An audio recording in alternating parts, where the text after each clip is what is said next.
EPFO के 7.5 करोड़ सदस्यों के लिए एक बड़ी खुशखबरी है। ईपीएफओ प्रोविडेंट फंड यानी पीएफ निकासी की ऑटो सेटलमेंट लिमिट को 1 लाख रुपए से बढ़ाकर अब 5 लाख कर दिया गया है। जी हां, ये पूरी तैयारी है कि इस राशि को 1 से 5 लाख कर दिया जाए। क्लेम सेटलमेंट भी अब 10 दिन की बजाय 3 से 4 दिन में ही होगा। वहीं अब शादी, शिक्षा और घर खरीदने के लिए भी पीएफ ऑटो क्लेम की सुविधा मिलेगी। पहले आपको बता दें कि सिर्फ बीमारी और अस्पताल के खर्च के लिए ही ऑटो क्लेम मिलता था। तो अब कई सवाल आपके मन में होंगे कि आखिर ऑटो क्लेम क्या है, जिसका बार बार मैं जिक्र कर रही हूं। यूपीआई और एटीएम से पीएफ का पैसा कैसे कर्मचारी निकाल सकते हैं और इसका मकसद क्या है? क्या प्रोसेस को आसान बनाना अब और ज्यादा इस प्रोसेस के थ्रू इजी होने वाला है? एटीएम और यूपीआई से पीएफ का पैसा कैसे निकाल सकते हैं? तो इन तमाम सवालों के जवाब आज के इस एक्सप्लेनर में मैं यानी कि प्रेरणा सिंह देने वाली हूं। तो सबसे पहले मैंने बात की थी ऑटो क्लेम की, तो सबसे पहले आपको यही बताएंगे कि ऑटो क्लेम है क्या।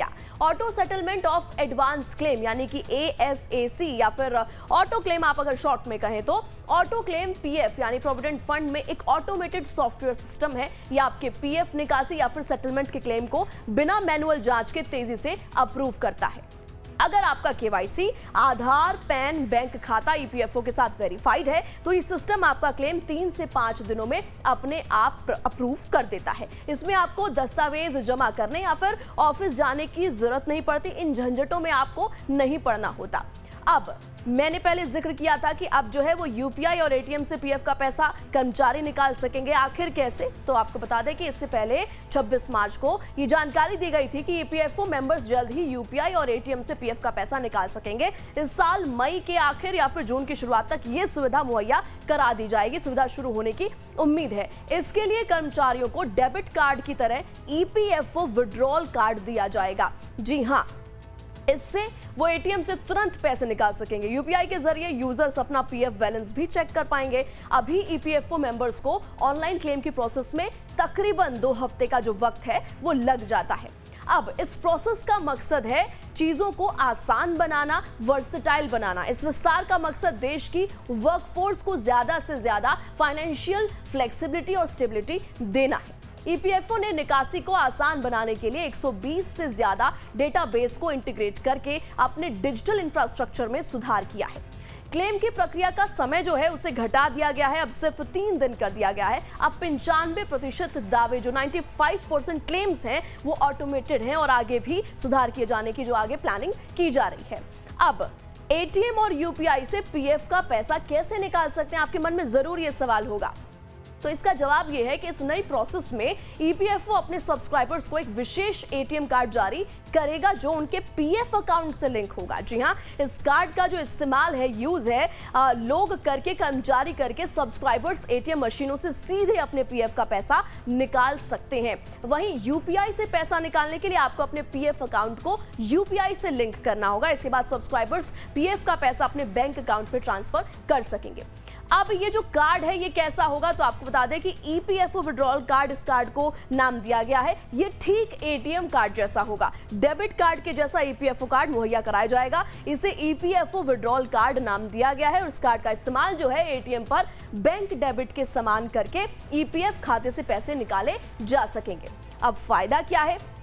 तो आपको बता दें ईपीएफओ 3.0 यानी कि जो नया बदलाव हुआ है उससे कर्मचारी को जरूरत के वक्त तत्काल पैसे मिलने और रिटायरमेंट के लिए भी सुरक्षित रकम मिलने के बीच जो बैलेंस है वो बनाया जा सकेगा, ताकि जो प्रोसेस है वो टाइम टेकिंग ना हो और तुरंत इफेक्टिव तरीके से कर्मचारी को मदद मिल सके। अब पीएफ विड्रॉल के नियम के तहत अगर किसी मेंबर की नौकरी चली जाती है तो वो 1 माह के बाद पीएफ अकाउंट से 75% पैसा 75% ऑफ टोटल बैलेंस निकाल सकता है। इससे वो बेरोजगारी के दौरान अपनी जरूरतें पूरी कर सकता है।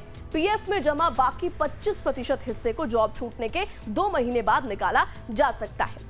अब सवाल एक और है कि पीएफ फंड से किस काम के लिए कितना पैसा निकाल सकते हैं? बहुत से मकसद होते हैं लोगों के, घर का निर्माण हो, खरीदना हो, कर्मचारी को और भी कई जरूरतें होती हैं। तो जरूरत के हिसाब से किस तरीके से पॉलिसीज हैं, क्या रूल्स एंड रेगुलेशंस हैं, वो अब मैं आपको बताती हूँ। तो अगर आपको घर खरीदना है, घर का निर्माण करना है तो कर्मचारी को 5 साल तक लगातार सर्विस में होना चाहिए। ये पहला रूल है। इसके अलावा घर खरीदने के लिए मासिक वेतन के 24 गुना राशि 25% ऑफ सैलरी का जो पीएफ फंड है वो आप निकाल सकते हैं। वहीं खरीद और निर्माण दोनों के मामले में मासिक वेतन का 36 जो प्रतिशत है वो उसके बराबर पैसा आप निकाल सकते हैं। अब बात करते हैं मेडिकल ट्रीटमेंट की, तो इसमें कोई शर्त नहीं है कि आपको इतने साल आप कर्मचारी रहने ही चाहिए, इसमें कोई शर्त नहीं है। लेकिन ब्याज के साथ ईपीएफ खाते में कर्मचारी के योगदान के बराबर जो वैल्यू है, पैसा है, उसके मासिक वेतन का 6 गुना भी कम हो उतनी राशि निकाली जा सकती है।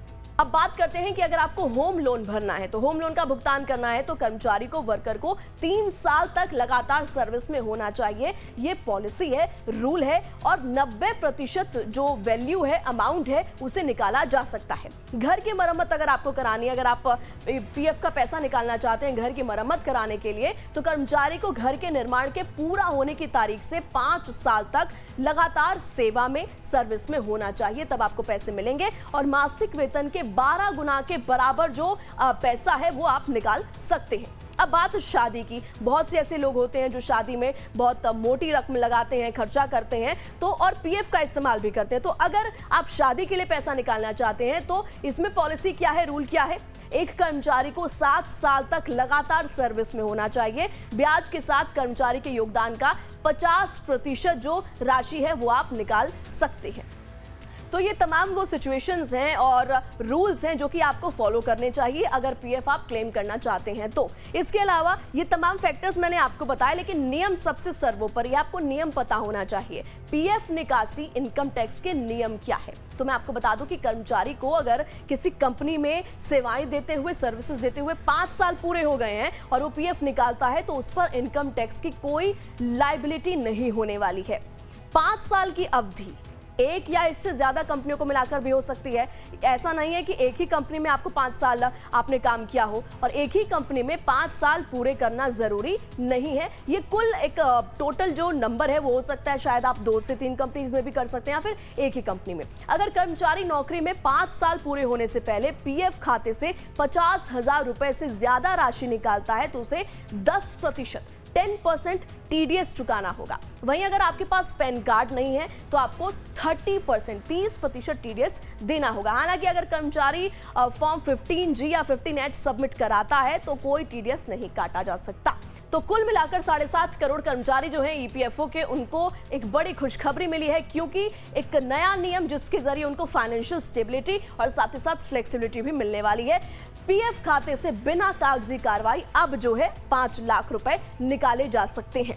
अगर आपके मन में ईपीएफओ के इस नियम को लेकर या फिर ईपीएफओ से जुड़ा ही कोई भी डाउट है, सवाल है, तो हमें कमेंट सेक्शन में जरूर बताएं और ऐसे ही और इन्फॉर्मेटिव कंटेंट के लिए सब्सक्राइब करें लाइफ टाइम्स का डिजिटल प्लेटफॉर्म। मैं फिर हाजिर होंगी एक नए कंटेंट के साथ, तब तक आप देखते रहिए लाइफ टाइम्स। जय हिंद।